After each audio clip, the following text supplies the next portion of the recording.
ලැබිලා numbers ඇල්ටන් function එකක් හදනවා නම් මෙහෙම ඉතින් දැන් අද def කෙනෙක් එනවා නේද def කියලා ඉතල add numbers කියලා නේද නම් දැන් ඔක්කොම ෆන්ක්ෂන් එකක් දැන් දානවා අපේ නම් දැන් නම් කියලා තමයි ඕකේ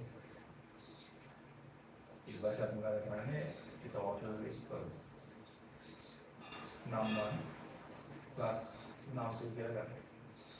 just මේ total එක return කරනවා. ඒක call කරනකොට මේ function එක අපි call කරන්නේ උස්සනේ. function එක නම ලියලා දැන් function එක නම add numbers කියන්නේ. අපි call කරන්නේ call එකේ පාවිච්චි add numbers. sorry ඒක ගන්න පහයි අටයි. ඔන්න ඒක පහයි අටයි.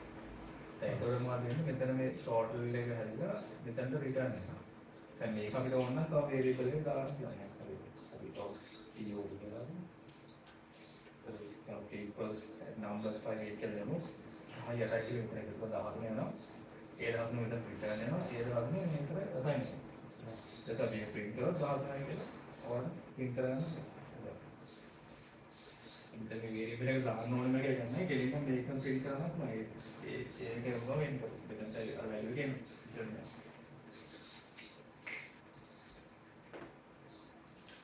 මේකට එතකොට මේක දාන්න කොහොමද දාන්නේ?